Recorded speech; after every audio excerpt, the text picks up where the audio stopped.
Hello everyone, स्वागत है आपका आज के सेशन में। दोस्तों, आज की क्लास में हम लोग क्लास 10 का साइंस के चैप्टर नंबर 1 देखेंगे, रासायनिक अभिक्रियाएं और समीकरण। इस चैप्टर को समझेंगे, चैप्टर का मेन पॉइंट्स को समझेंगे, कंसेप्ट को जानेंगे। ठीक है दोस्तों, तो चलिए क्लास को स्टार्ट करते हैं, मजेदार क्लास को। देखिए, सबसे पहला टॉपिक है रासायनिक अभिक्रिया। आखिर रासायनिक अभिक्रिया किसको बोलेंगे? जैसे हमारे पास है मैग्नीशियम, मैग्नीशियम है और ऑक्सीजन है। ये दोनों को जब हम मिलाएंगे, मिक्स करेंगे, तो हमारा क्या बनेगा प्रोडक्ट? Magnesium oxide. मतलब जिस चीज को हम लेते हैं उसको बोलते हैं अभिकारक, और जो मतलब बनेगा, प्रोडक्ट बनेगा, जो नया चीज बनेगा उसको बोलेंगे उत्पाद। ठीक है दोस्तों, इसको बोलेंगे अभिकारक, इसको बोलेंगे उत्पाद। ठीक, रिएक्टेंट एंड प्रोडक्ट। दोस्तों, इसी के यदि हम शॉर्ट के रूप में लिखेंगे, इक्वेशन के रूप में, तो इसको बोलेंगे रासायनिक समीकरण। रासायनिक समीकरण क्या होगा हमारा? मैग्नीशियम का Mg और ऑक्सीजन का O2। ठीक है दोस्तों, ऑक्सीजन के O2 पहले क्या? मैग्नीशियम ऑक्साइड, तो MgO। मैग्नीशियम ऑक्साइड का फॉर्मूला क्या है? MgO। ठीक है दोस्तों, देखिए ये इक्वेशन हमारा संतुलित नहीं है। संतुलित मतलब नेक्स्ट टॉपिक हमारा होगा संतुलित रासायनिक समीकरण। संतुलित किसको बोलेंगे? जो बैलेंस नहीं होगा। मतलब देखिए, इसको बोलेंगे LHS। ये जो एरो है इसके साइड में होगा इसको LHS बोलेंगे। एरो के राइट साइड में होगा इसको बोलेंगे RHS। देखिए, एरो के LHS में कितना हमारा Mg एक है, यहाँ भी Mg एक है, लेकिन यहाँ देखिए ऑक्सीजन दो है, लेकिन यहाँ ऑक्सीजन कितना है? एक। मतलब गड़बड़ है। ठीक है दोस्तों, बैलेंस नहीं है, इसको बोलेंगे अनबैलेंस्ड इक्वेशन। असंतुलित रासायनिक समीकरण, इसको हम लोग बैलेंस करेंगे। संतुलित रासायनिक समीकरण किसको बोलेंगे? जिसको हम लोग बैलेंस करेंगे। देखिए दोस्तों, Mg का आगे हम यदि 2 लिख दें और यहाँ Mg यहाँ भी 2 लिख दें, तो क्या होगा? देखिए LHS में क्या है? Mg कितना है? 2 Mg। यहाँ भी 2 Mg है। देखिए LHS में ऑक्सीजन कितना है? 2 है, और ये भी 2 है। ये दो दोनों से गुना था दोस्तों, Mg से भी और ऑक्सीजन से भी। तो अब ये क्या हो गया? बैलेंस हो गया। इसको बोलेंगे heat and trial Vidhi, heat and trial method. बहुत इंपॉर्टेंट मेथड है, और ये एक क्वेश्चन श्योर इससे आता है। ठीक है दोस्तों, ये चैप्टर बहुत बहुत इंपॉर्टेंट चैप्टर है। बोर्ड एग्जाम में भी आता है और तरह तरह कॉम्पिटेटिव एग्जाम में भी इससे क्वेश्चन आता है।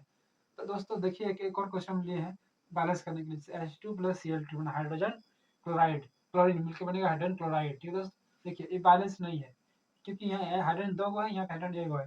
क्लोरीन यहाँ पे दो गो है, क्लोरीन यहाँ पे एक गो है, अनबैलेंस्ड है। इसको बैलेंस करने के लिए क्या करना पड़ेगा? देखिए हम ट्राई करते, हीट एंड ट्रायल मतलब आप हीट कीजिए, ट्रायल कीजिए, ट्राई करते करते आप रिजल्ट तक पहुंचिए। देखिए हाइड्रोजन यहाँ पे दो है, क्लोरीन यहाँ पे दो है, हम क्या करेंगे? आगे में दो लिख दें, तो दो हमारा 2H हो जाएगा और 2Cl भी हो जाएगा, तो हम बैलेंस हो जाएगा। ठीक है दोस्तों, ये इजी था।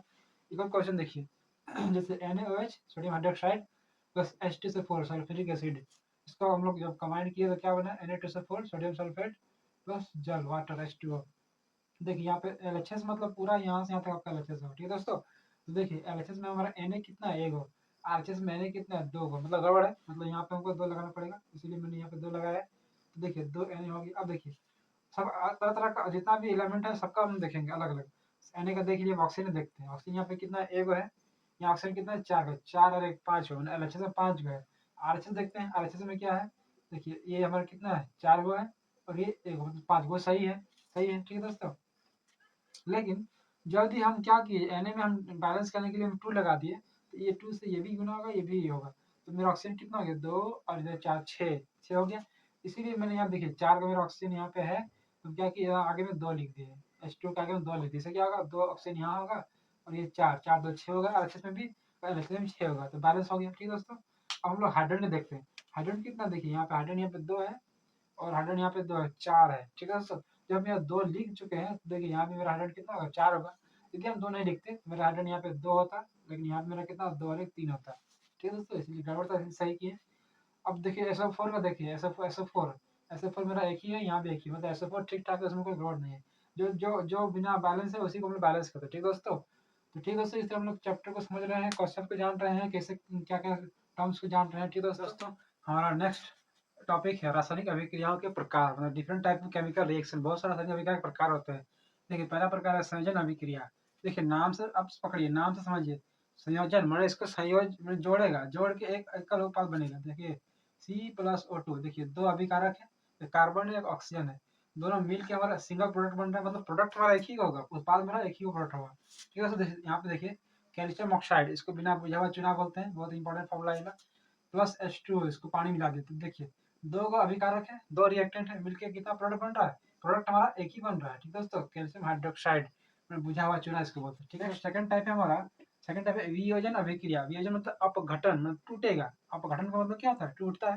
ठीक है दोस्तों, देखिए एक उत्पाद यहाँ पे टूट के दो या दो से अधिक प्रोडक्ट बनाएगा। जैसे देखिए कैल्शियम क्लोराइड CaCO3, मतलब क्या है? Calcium chloride.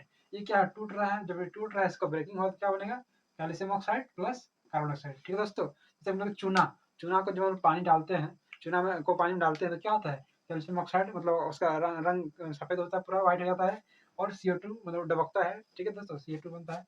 आगे नेक्स्ट हमारा थर्ड नंबर में है विस्थापन अभिक्रिया। देखिए नाम से पकड़िए, नाम से पकड़िए। विस्थापन का मतलब क्या है, विस्थापन मतलब एक जगह से दूसरी जगह पे ले जाना। ठीक है दोस्तों, जैसे देखिए जो कम रिएक्टिव होगा, जो कम अभिक्रियाशील तत्व होगा, उसको उसके आयन से, इस अभिक्रिया में क्या होगा, कम रिएक्टिव तत्व को उसके आयन से, उसको सोल्यूशन से, घोल से विस्थापित कर देगा। जो अधिक रिएक्टिव तत्व होगा वो कम रिएक्टिव तत्व को उसका आयन से विस्थापित कर देगा, मतलब वहां से हटा देगा और खुद उसकी जगह पर ले लेगा। ठीक है दोस्तों, देखिए देखिए यहाँ पे Fe iron plus CuSO4 copper sulphate क्या किया है, Fe इसको यहाँ से हटा के FeSO4 बना दिया, खुद का बना दिया, प्लस Cu मैंने FeSO4 बना दिया, फेरस सल्फेट प्लस कॉपर बना दिया। ठीक है दोस्तों, इसको बोलेंगे विस्थापन अभिक्रिया, मतलब उसको वहां से हटा के खुद उसकी जगह पर ले जाना, ले लेना। ठीक है दोस्तों, नेक्स्ट द्विविस्थापन अभिक्रिया। इसमें क्या होगा, देखिए कोई एक एलिमेंट दूसरे एलिमेंट को विस्थापन करेगा, दूसरा एलिमेंट भी उसको विस्थापित करेगा। ठीक है दोस्तों, जैसे कि NaOH4 sodium sulphate plus BaCl2 barium chloride क्या कर रहा है, देखिए सोडियम यहाँ से उठ के Cl2 के पास चला गया तो बनेगा क्या, NaCl। ठीक है दोस्तों,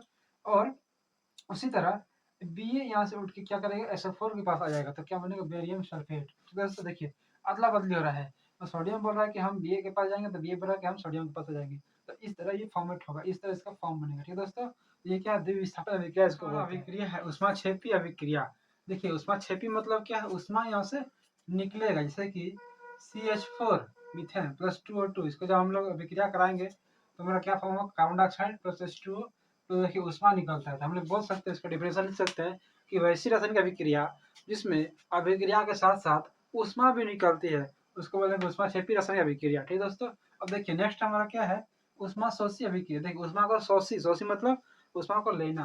तो देखिए यहाँ पे क्या है, nitrogen plus 3H2 N2 plus 3H2, ऊष्मा लेने से क्या बन रहा है, 2NH3 अमोनिया बन रहा है। ठीक है मेरे दोस्तों, तो क्या आ रहा है इसमें, देखिए ऊष्मा को लिया जा रहा है, तो इसको लिख सकते हैं वैसी रासायनिक अभिक्रिया जिसमें अभिक्रिया को पूर्ण करने के लिए ऊष्मा की जरूरत हो रही है, उसको बोलेंगे ऊष्मा शोषी अभिक्रिया। ठीक है दोस्तों, नेक्स्ट हमारा है उपचयन अभिक्रिया। देखिए उपचयन अभिक्रिया क्या है, देखिए ऑक्सीजन या तो जुड़ रहा है या तो हाइड्रोजन निकल रहा है, हाइड्रोजन का अलग होना या ऑक्सीजन का जुड़ना, इसको बोलेंगे उपचयन अभिक्रिया। ठीक है दोस्तों, जैसे देखिए यहाँ पे एग्जाम्पल दिया है 2Cu प्लस O2, देखिए O2 ऑक्सीजन इससे आके मिल जा रहा है, मतलब जुड़ रहा है ना, तो 2CuO बन रहा है कॉपर ऑक्साइड, तो इसको बोलेंगे उपचयन अभिक्रिया, या तो ऑक्सीजन जुड़ना या हाइड्रोजन को निकलना, तो उसको बोलेंगे उपचयन अभिक्रिया।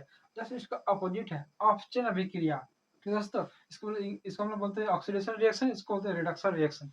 रिडक्शन में क्या है, अपचयन में क्या है, ऑक्सीजन का हटना या तो हाइड्रोजन का जुड़ना, दोनों में से कोई एक हो सकता है दोस्तों, या तो ऑक्सीजन यहाँ पे क्या हो रहा है, ऑक्सीजन हट रहा है या हाइड्रोजन जुड़ रहा है। ठीक दोस्तों, देखिए जैसे कि यहाँ पे मैंने लिया है CuO copper oxide plus H2 क्या बन रहा है, Cu प्लस H2।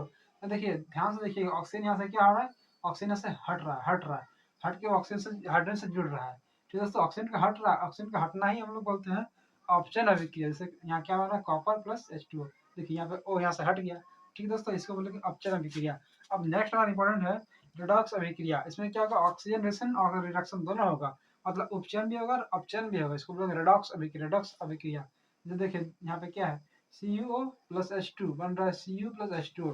ध्यान से देखिए दोस्तों, यहाँ पे हो क्या रहा है, H2 के साथ ऑक्सीजन आके मिल जा रहा है, मतलब ऑक्सीजन का जुड़ना, तो ऑक्सीजन का जुड़ना को हम लोग क्या बोलते हैं, उसको बोलते हैं उपचयन अभिक्रिया। ठीक है दोस्तों, और नेक्स्ट यहाँ पे देखिए नीचे में क्या है, CuO यहाँ से बन रहा है C, मतलब ऑक्सीजन यहाँ से हट रहा है, तो ऑक्सीजन का हटना, ऑक्सीजन हट गया, इसको हम लोग क्या बोलेंगे, अपचयन अभिक्रिया।